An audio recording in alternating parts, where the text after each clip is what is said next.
c'est ça Zalaki. Et c'est ça c'est là que participer à l'élection nosso. Et c'est ça quand les Zalaki, moi c'est ça beaucoup de gens à Balini Bodoté. Balini Bodoté Zalaki pour la Kabila. Azalaki pour la Pepe, tout le monde qui est le Kundoa et non il y a pas de Aboui. Une église politisée.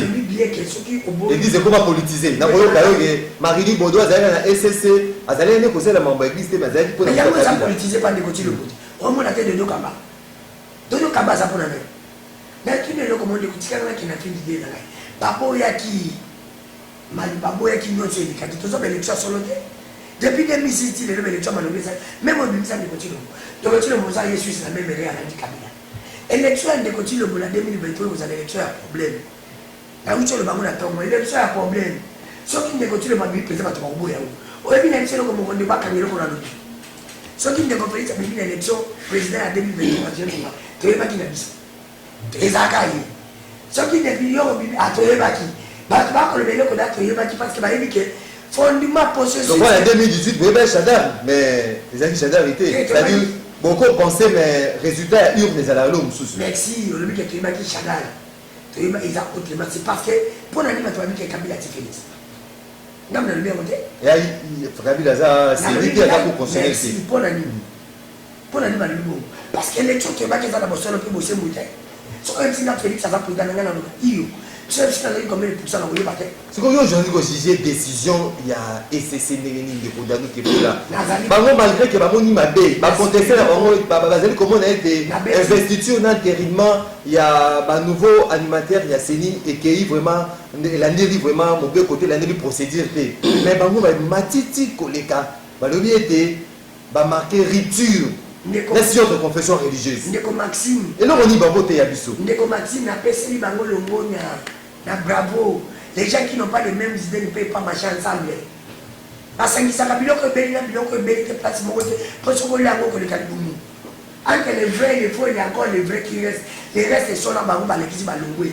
Église ozo ba nzambe nzambo ko comparer bango l'église mais c'est na catholique de ndeko Félix assemblée dans l'église de rebelle. Mais la marche à l'église catholique. Pour sa force, à qui n'est pas de l'autre point. À qui n'est pas qui m'a dit c'est pas le moment où on a pas vu par où passer la composition.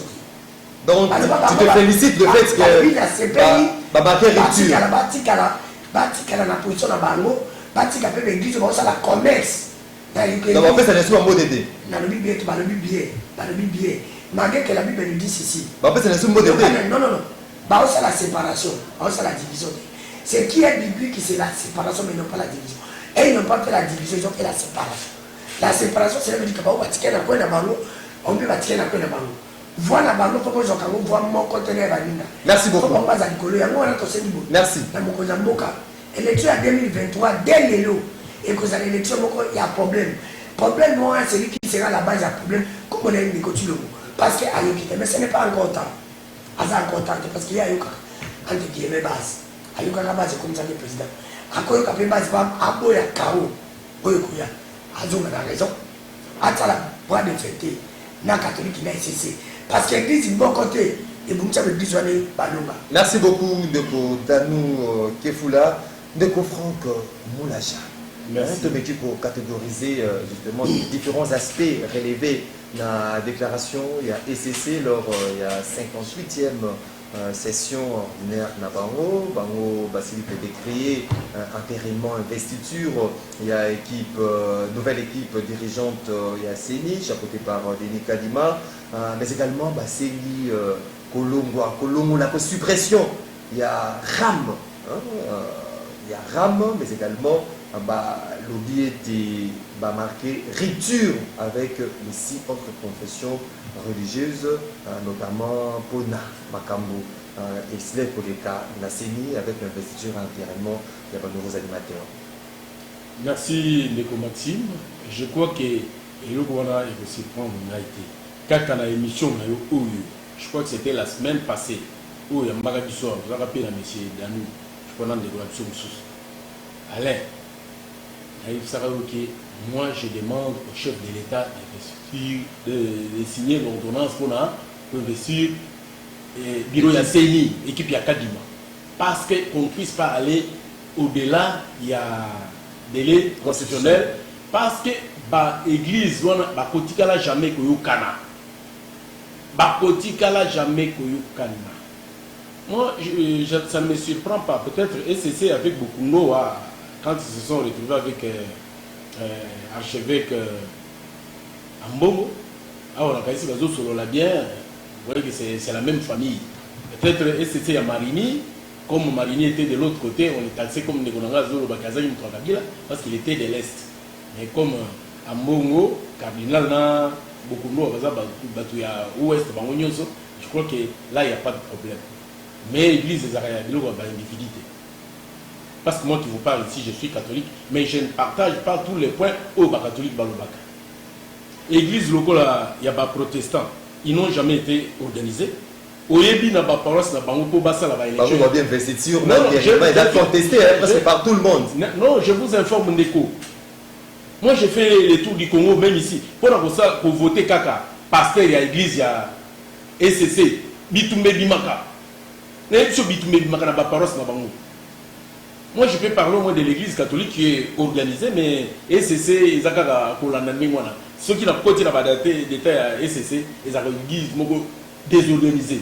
Il y a combien de SCC? Il y a plusieurs SCC. Plusieurs. Mais ils ont piloté pas tout le monde. Il y a une division qui est belée dans Kati. On a eu Yébi. Non, moi je vous dis, parce que il y a beaucoup de choses. Moi, je suis protestant, non? Mais à dépendre de beaucoup de notes, on a dépend de la marinité. Ça est belé. Parce que c'est la décision SCC où il y a beaucoup de notes. Et ça dit décision SCC de se limiter. Ça, je vous informe. En ce qui concerne les catholiques, et puis c'est une rupture, rupture nation de confession religieuse. Mais moi je vous demande que les autres, comme ça, tant que vous avez homme de Dieu, ou lobby, qui va s'amener le vrai Dieu. Rupture, solo la terre, c'est-à-dire, c'est pourquoi il y a des églises où il y a des églises, il y a Batou. Une organisation bien structurée. Mais par le bagandé, comme vous avez mais vous avez raté. Parce que non, quand il y a 4 ans pour critiquer Batunio Swana. Donc, bon, parce que qui m'a dit c'était la musulmane, l'église des réveils. Est-ce que ce sont les chrétiens? Non, ça devrait être sous parole. Non, dans le lobby, est-ce que ce sont les chrétiens? Chrétiens, pour eux, dans la Bible, papa, Batouana, pour le moment, l'analyse dans la confession religieuse, il y a peuple. Pour l'analyse dans la Monibouyi. Ce sont les gens qui doivent s'organiser. Baluka, Ndeni Akosa et le parti politique. Vous savez, dans notre pays, nous sommes dans un pays laïque. Bandekonanga Balimba Zoua, Lokola Naba Mali, Lokola Naba Soudan, Kuna, Andeo, il y a président de la République, il y a un chef, Babenga Imam. Imam, on a un président, il consulter pour n'importe quoi. Parce que les pays musulmans, c'est comme ça, même les pays arabes. Donc, Bango Balimba, comme ça s'appelle Ningwana, qui en dehors, il y a le président de la République, parce que comme catholique faisait ce combat seul, non, à juste comme moi appui. Après, il y a SCC, on a une SCC, mais ça n'a pas lié. Na pouvoir. C'est une belle situation. Il faut défendre les valeurs, notamment. Il faut défendre la bien-être à Congolais. SCC, mais ça n'a pas lié à Bandakala. Ça, je vous l'ai dit. Baliani. Na pouvoir. Bandakala. Mais c'est quoi Touro na Yébisio, candidat au Ebotoko? C'était un candidat de SCC, non? Parce que le mot catholique, c'est deux communes. Non, on a évité. Non, et beaucoup de. Non, il y avait un candidat de l'SCC et le candidat du catholique. Mais Ebotoko. Bon, on a évité parce que, comme il y a Nini, c'est Taki. C'est Taki. C'est Ebotoko. Oui, Ndekomona. Mais ça n'a pas lié à pouvoir. Mais cette fois-ci, Batali va calculer moyen parce que tant que le président a signé à Kinigikuna, Gimnaye, ils ont pas passer. Mais cette fois-ci, et c'est ça, parce qu'aujourd'hui, ce sont les kimbangistes qui vont commencer à bénéficier. Nadim Nabango, Nabino Yakadima, voilà, membre du cabinet. Vous allez trouver les kimbangistes là. Merci beaucoup. Comme il y avait les gens de l'SCC. Catholique à Messana dans l'opposition, Banda, Mobutu. Ça, je vous l'ai dit. Nulle part, il y a manqué des ruptures. C'est qu'il faut bien comprendre. Catholique, Banda Léoté, Banda Mobutu. On a eu Sabino Banda Mobutu. Cardinal Malula, guerre contre Mobutu. Cardinal Echu, guerre contre Kabila. Cardinal Mossenou, guerre contre Kabila. Lelo Ambongo, guerre contre Tshisekedi. Alors, ce n'est pas du nouveau. Merci beaucoup, Ndeko Franck Moulaja. Ndeko Danou Kefoula, aussi pour l'anda interview. Il y a mon amboka Fridolin Ambongo, le cardinal na Jeune Afrique, qui est à l'objet était Azali, qu'on se sentir en insécurité en vivant à Kinshasa. Cardinal à l'objet était Azali, objet, il y a des menaces, des intimidations. Normalement, nous avons en insécurité à Kinshasa. Merci, nous avons la sécurité, papa n'a pas le bien que catholique a la opposition, oui. Abanda qu'on se posait depuis que la balonga a caca. C'est pour te dire qu'il a attiré pas Félix à Rolonga ni Félix. Pour Félix à Rolonga catholique. Quelques semaines de la lundi, là où tu connais la déclaration, il y a. Tu as posé un front en été, hein? Tu as posé un front en été. Tu as posé un front ngale msandi ko kabuya na baba tu bambe sana kana nzela ke akosa na kate ide pete sala ba play mais na une ya Kinshasa fallu la gagner Félix il fait ide pete sala ba play partout mais na une ya Kinshasa il Félix a gagné fallu la gagner Félix c'est pour te dire que na Kinshasa awara bi Kinshasa za ko route na urne yo à Kinshasa na bi te na gagner ki na ko mbi préciser très bien ba mo na lui pete awara Kinshasa c'est tout ce sondage depuis pas ta majorité. Na une de sondage au industrie de Salaki. J'ai les yeux pour voir. Oui, industrie de Salaki. J'ai les yeux pour voir. Ça n'engage que toi. Tu peux évoluer. Justement, est-ce que Kinshasa a commis dans l'insécurité pour la cardinal Fridolin Ambongo? Oui, je vais vous dire. Je vais aussi s'arrêter. Je vais vous dire que je vais vous dire que je vais vous dire que je vais vous dire que je vais vous dire que awa ndekolanga lobi awa très bien conseil wa lobi kabuya yo kawo parce que nous sommes dans l'église catholique akokati en plus man chance bon bazala ko batu de église et si c'est la catholique oyo que dodo kamba me église les amu qui kela kete kaka et ko kawo tuté mais mamanza be baba te église za muke mais parole ezali ko bima kuna awa makama nzambe za mboka ya ngonde faut tenir compte ça que ce ba pasteur batalaki sérieux fallait pas soutenir l'église catholique. Oui, que c'est moi qui est bon, qui m'a bénéficié de la mise à pasteur. Pour ceux qui sont tous les salles, Mamoro, Namangara, Yor, Namatin, tout comme ça, ça, 10 000 ne pas pasteur. Pasteur, moi, ça, la tombe, pas moi, ça, 10 000, il y a 10 000 bateaux. Quand la pasteur, il y a un beau côté. Bon, ça, Missala, bon, il y a Missala, on va voir ça. Il y a un côté, il y a un soumé bâtiment. Et ça me sert à votre monde. C'est plus quoi. Bataille, il y a 12 ans, il y a un soumé bâtiment. À quel moment il y a un soumé. L'Ertini nous a dit que ça, la déclaration à moi, un beau cas. Il y a un bon, ce n'est que normal. Patron bazar les mecs c'est pas bon que est-ce que ça menacé ça intimidé ça menacé mais oui par le baro mais bazo menacé quand moi c'est ngala je tsamo c'est ko banga noter candidat moi c'est ko banga noter wale zana ngamba tita ko ba le ba matata ko bana nzunga kwa ngata kufi donc comment c'est bien avant il libala akimane ki ça ça na kisasa mtako sale lo kazate so ki ba meke pa neto ebinde gere ko mawa ça va tout souhaiter le voilà c'est pour ya bana été ba aussi ba été wale za ba grima to zo na tanga kabila ya kabila mtu zo ya danze ko le baba nza papa Tshisekedi yo mwana papa Tshisekedi akiba kabila banze papa Tshisekedi to zaidi yawa ona mutinde watu bona bona ewo pera zo chele mo ya Felix wale za na mambo Felix alo kalima kambola te o ba tuna ye o ba nani Felix ndabo msa social ate Pour Félix, pour ma caméra cardinal le message de pour ma travail de Félix. Parce qu'il faut dire dans la déclaration, c'est un saut, parce que maintenant, il regrette un problème, ils allaient lier la scolarisation à Bala, ma caméra, il rampe investiture à la nouvelle équipe, la CENI. Est-ce que ils allaient même, ils allaient Moïse, ils allaient Félix, ils allaient par exemple Fayou, ou bien cardinal Ambo. Félix a eu des ambitions à la discipline qui sont en continuation là pour mettre ça. Est-ce que ma mati salé? Ça là, celui-là combien? Est-ce que maman va te payer? Ça me dirait moi, majoration, ça n'est pas un non, pas Basouda. Combien? Tu reçois Tristela qui a coupé, ça a vraiment tellement ma pinga. Combien? Est-ce que est-ce que Kabila m'a bloqué fait ça mais ça salaire Basouda? Avec ce là, tu peux reçoit 400 000, 500 000. Si les soldats sont 50 000, regarde comme ça, les voitures montent. Matissa, c'est là, les soldats commencent à 1 million. On t'a candu à ça. Félix a pas dit de trouver un bateau de pêche. Tout le monde est mouillé. Félix a eu le peuple d'abord ram. N'a pas dit la discours à 5 minutes, il a retiré comme retiré. Félix a dit que lui a mis le qui t'a pas dit le qui. Il va retirer comme dans téléphone, il y a DG. Il y a DG. Il y a plateau.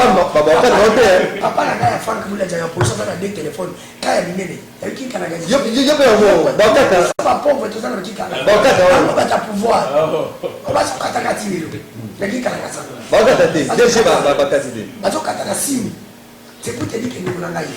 Kabila kwa Félix Olano bali makamba wakuluba Kabila zanki noso Félix abo mtsambuka ala na Kabila te abo mtsambuka ala na pele kwa Kabila te ndezali ya mabe Félix nazo pesi le mamu susu nazo ba una baki na tonga eno ke bo deni kadi ndezali ni Félix atali azi compte conditionnel azi je vais juste néguer des élections de Salama bazali ko taba tu bazali ko voter bato par méritocratie. Est-ce que comme il reçoit aujourd'hui, il y a la institution. Les gars qui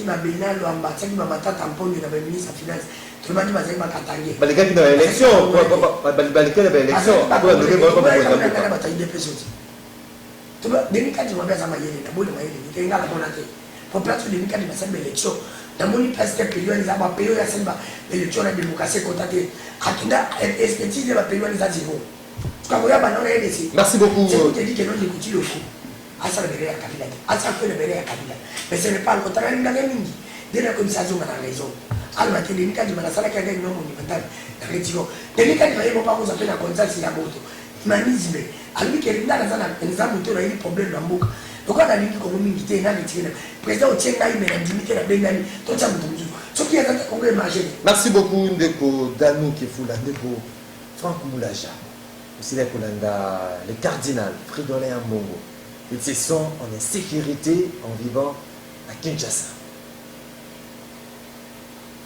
Ndeko Matim, la cour de la zone de l'été, le cardinal, tant aux zone de se sentir. Est-ce que ce n'est pas par rapport à position tranchée à Yasenko? Cardinal Ambongo a eu une menace koleka oyo ya Mosengo te. Jamais tu comme Mosengo a la déclaration de vous savez, Cardinal Ambongo, il est bon, on a vu peut-être Moutoza na tir naïe. Parce qu'en voyant Cardinal Ambongo, Azarana lire, il y a pas prêtre, Azarana lire, il y a pas généraux. Donc, pas soda. Non, soda. Je vous dis, oui. Il y a un général. Oui. Et le général Ambongo. À cause de la président, un bon commandant. Donc, je vous dis. Non, non, papa. Non, ça je vous l'ai dit. Talaka Kamutu. Dans la église, dans Razate. Na lobby boyi. Dans la lobby Talaka d'abord. Vous n'êtes pas tout à l'heure. Donc, Danou, il y a le député. Non, non, en dehors futur député. Danou n'est pas Zaboui. À ça, le numéro est pas monsieur l'abbé. Peut-être oui. Tant qu'on a dit pour la bataille, ah, oh, ça pèse Sango. Mais l'apparence, non, en voyant l'apparence des archevêques comme moi, non, moi, quelqu'un comme ça, le coca qui pour les agents qui sont là. Mais peut-être la vie est à la caméra. Non, comme ça, je ne vais pas pratiquer quand même, parce que vraiment, une année, on pratique. Non, mais c'est ce que je dis. Il y a un économie. Attitude, tant qu'on a Mosengo, au lobby, au Penza Sangona et l'obéli. Dans un bon Sangoté. Non, bon Azali Sangona, tout peut se battre caractéristique, que voilà, en voyant la personne, oui, au Penza, il fallait Azala militaire, Azala en armée. Il pouvait être un bon commandant et armé. Mais il n'a pas sangoté. Mais c'est un parcours, mais les lois Azali cardinal. Mais en se plaignant qu'il y a l'insécurité dans le niveau, il y a des choses à Kolobanine. Il y a bien protégé. Tant que Kolobanine, on a tout. Il y a des choses que moi je considère comme un Lambert Mende. Non. Il y a des choses Lambert Mende. Oui, mais bateau, Bakamini. Donc, quelqu'un qui parle beaucoup, ma peste est comme Lambert Mende. Au moins, on a été pas, oui, là, ils ont journaliste, Nairobi. Et pas, oui, là, ils ont ministre, comment, pas communicateur, il y a Sankara, Moro, tant que les Kakabouyo, qui est Lambert Mende. C'est-à-dire, c'est ça. Moi, Moro, vous avez vu porte-parole, on a bien. Ah, on a pas comme on est à Zarabo. Alors, vous n'avez pas Lingala. Lingala, ma Kanzawana. Qui Roger. Voilà. C'est-à-dire, ah, il y a Lambert Mende. Il y a un bécho Lambert Mende. Lambert Mende, c'est il y a Senko. Donc, l'homme, verbe facile. Mais koloba lelo que archevêque a l'insécurité ngana zo kama. Tout le monde a dit Ça c'est une façon de faire. Non, comment identifier mais c'est la résidence. Non, mais aujourd'hui est-ce que l'État n'a pas pris de dispositions pour le sécuriser?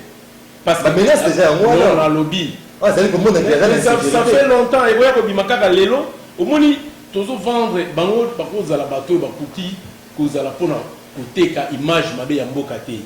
Parce que lelo ceux qui mangent mboka ezoteka mamabe on dit que mboko ekobonga tango ngana kozo pouvoir, c'est ce que nous récoltons avec l'UDPS.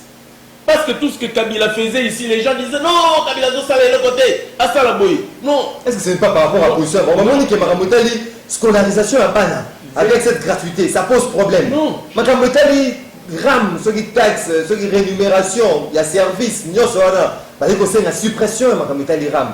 Et la procédure avec laquelle le membre, nouveaux alimentaires, il y a CENI, qui investit, entériné, procédure qui est biaisée. Est-ce que ce n'est pas par rapport, parce que leur position marche en contre-courant avec la position moi, je suis en train de parler actuel. Nous sommes au Bélandé pour la question de Tuninga pour la sécurité, il y a archevêque Ambongo. Mais il y a un zone Béla. Dans le lobby Boyeki, nous tous l'archevêque se sentir en insécurité.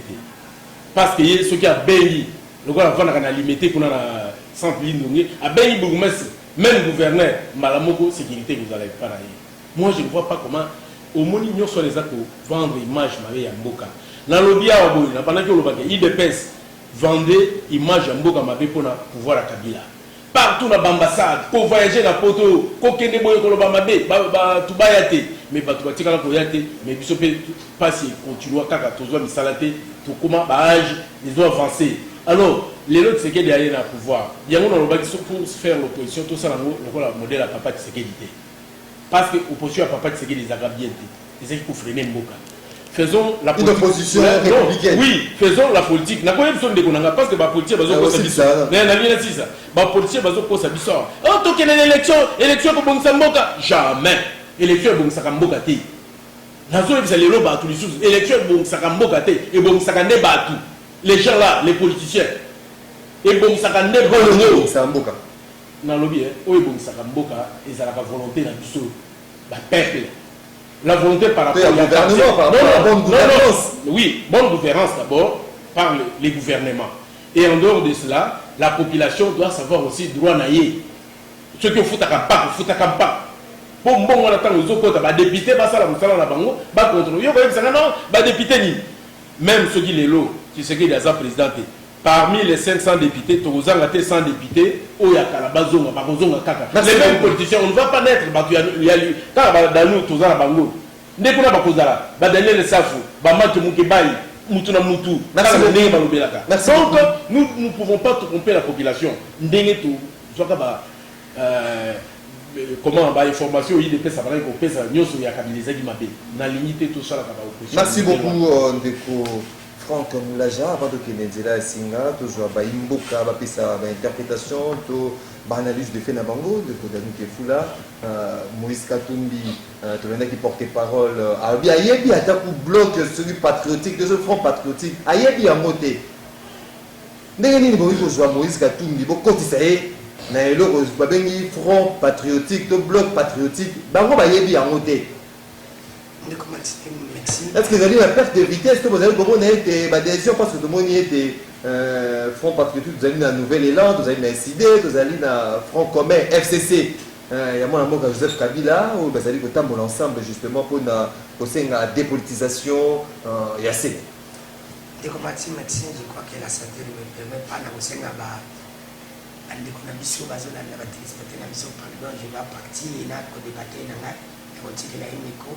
akobaka pour l'intérêt ya mboka mais nakolobele oyo moko mpona kosukisana na sujet wana nazosenga na Moïse Katumbi na mbemba balonga na nyonso batia na nyonso akle barejoindre FCC bakende nanu mpo bazongisa bango bazali na posa ya salut ya peuple congolais, bazali na posa ya bien-être ya bacongolais et congolais. Yango bazali wana na union sacrée oyo ezali kobengama lokola oyo ezali objectif ya kwa salut. Union sacrée na pe na naboyaki yango mpe naboyaka yango. Mais nakandaki bakokendeki mpo baide Congo bongi na bango nde nous sacré bomisi mboka te mais yo boya ka PFC cash yo ka donc FSM de ko bongisa Congo na incidé la nouvelle là on ke bongisa Congo de ko maxi yo ka zo bani abi na boya ki ino sacré so ke bomisi mboka na ngala betra babo yo ke bomisi mboka te intérêt à peuple ça wana te comme d'abord les bateaux d'abord le peuple d'abord ba lo banane ba ki minane na franc commun ba bundisa na dictature de côté surtout ba longi na bango dictature pour l'élection 2023 ba ko zonga bango nyo sacré ba continuer makam na bango et ça problème de dictature na mais on a dictature ba pouvoir de dictateur oyo kopi kabila zaka dictateur kabila taki seli yaye ku conditionner yaye banque yaye nini ba ku nyosa mboko yaye kaba mais Félix pas dictateur tini nyoso ka yaye yo kanji Félix na kabila de différence ça et ça kana comme kabila taki mkia Félix nene même comme Félix ça Félix tout à l'équina kabila ba parce que ba ça il faut asalina déplacement budgétaire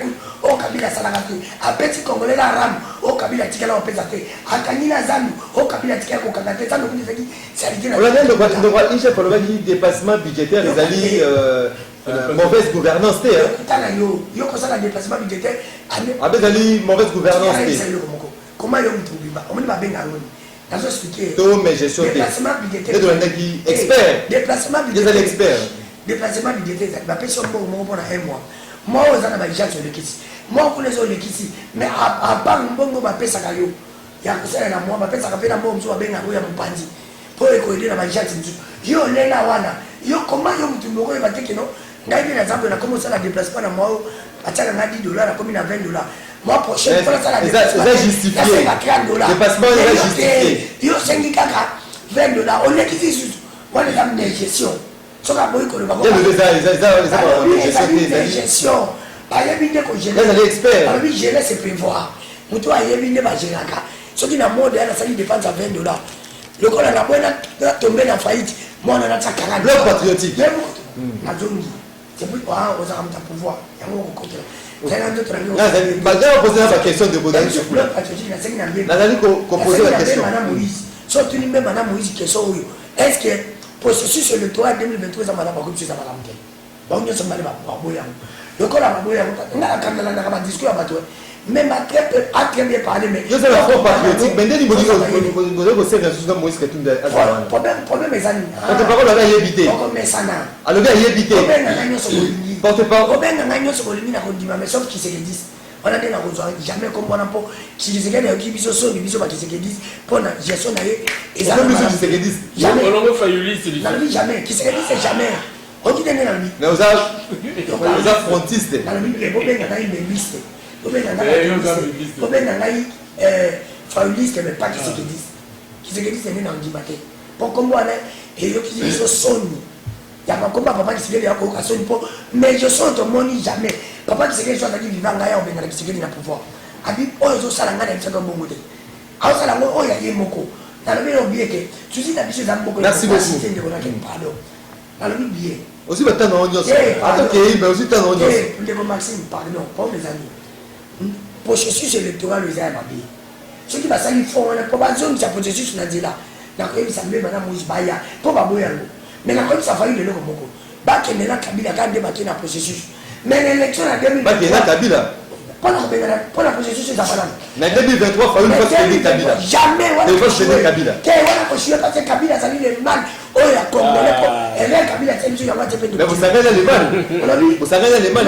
ce jeu Félix va s'arrêter na kabila merci beaucoup mais ça pour merci beaucoup de Franck Moulaja merci beaucoup papa ngai député il faut dans le parlement au bandolo bien pour l'intérêt à Congo oui au bandolo bien il faut dans l'argument ya kitoko pour l'intérêt à Moka merci beaucoup oui aux amanoba ndeko Onésime Standard omoni ndeko Maxime batebele bazokosa population comparer lelo République démocratique du Congo na ba France na États-Unis ndenge na okaka bato musu bazoloba kuna président akutaka nyoso banzela ko sala ezalaka te ba pont ya kotonga ezalaka susu te ba mai pour ba village ezalaka susu te c'est-à-dire kuna président zokota ça kaka programme sur le plan social pour améliorer mais pas na biso eza chantier munene les pays de vieille démocratie autour de comparé na bango basi basala ba siècle déjà mais biso nous avons 60 ans d'indépendance nous on a plus de 500 mais nous voulons nous comparer en quoi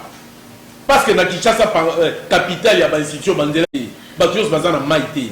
Je ne crois pas que c'est dans 5 ans qu'un président peut développer cela. Totika koko sa batu. Dans le discours on a eu des pèses à Zalaga, nous sommes devant une réalité. Nous devons dire la vérité à notre population. Totika le kuta biso non namoni honorable futur honorable Nangai Dani Kefula. On commence ça là. Yé ayaka kaka pona chantage. Omoni azui politique ya Daniel Safou. Oyo ya koya kaka kolobela Kabila batu bayoki ba voter à comme député. Faut Kabila salaka mabe. Mais c'est ce que Kabila za mabe. Tolérance. Kabila za mabe mais oye ko sangana na ye. Oyo mutu lobi ya za mutu mabe oye ko sangana na ye. Na lobi do non. C'est que tolérance. A déranger auté. C'est ça. Yo lobi ke Kabila za mutu mabe. Mais lelo ke ko sangana na ye. OK ko sangana na ye soit disant que dozo bengana Félix Tshisekedi pour la dictature. Est-ce que moi je vois la dictature? Na Tshisekedi ndenge bozo lobela. Biso tozaki na ba téléphone nga o na tangwa Kabila. Nga basima kanganga. Na uti na ba dossier na 14e nuit. Na zo kitaka na mutuka pour traverser la tiki mutuka nga mususu. Amuka bato ba benga messieurs s'il vous plaît. Présentez-vous na zui carte na nga na la kizi. Oh non, to ke ngwana bengo ko na chef azuka. Yani ni olobi na mi présenter. To comme na bureau boye. Na la carte ton chef non, la ba téléphone. Bata la biozane. Bata la biozane. Ba ko suspect.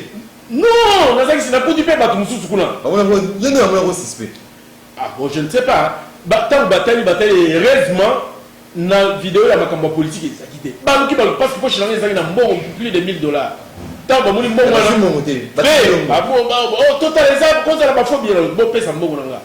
Na zimbo na tina poche. Siko ba komo luka na ba téléphone ba continue na option. Ba zu porte monnaie na nga ba luka ba carte de visite. Ba carte ba biloko ba biso ki to kutu ata na numéro et ba mikano moko ya Tshisekedi ya Bemba série wana yibisinga mais ba komo ba tangela kinga heureusement ngai pe na lina benga ba benga partout nyoso ko benga donc ba contrôler ba moni le côté na le bembo bozo ngisela mais ozoti ka biso ka bozo ngisela nga biloko na ngai ba yi kozonga alors je n'étais pas seul. Je connais un docteur qui a perdu aussi l'argent, même l'ordinateur bouilli. Et ça, il faut autant là. Comme autant là, pour bang. Mais ce qu'on a comparé à Tshisekedi, on est toujours le babouille. Nous avons la télévision, même sur la fin de Tshisekedi. Allah, il peut calmer, pas dans un andab. Vous allez jeter. Ali Magia ça. Non, dans le bibouille. Ceux qui ont fini Tshisekedi. Est-ce que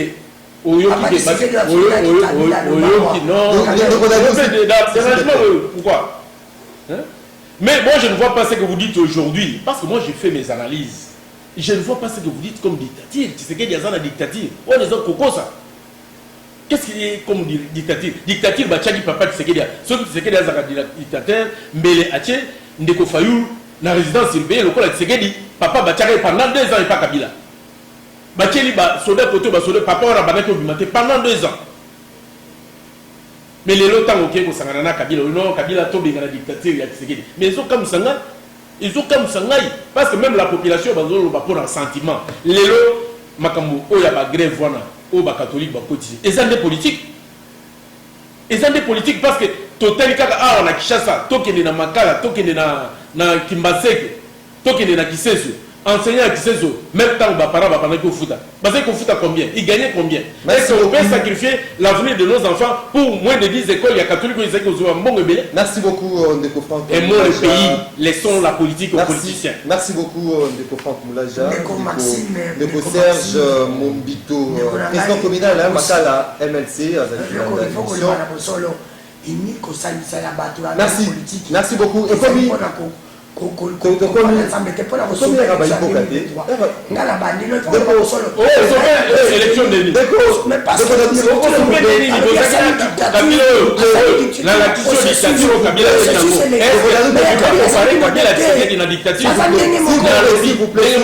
merci beaucoup. Il faut d'autant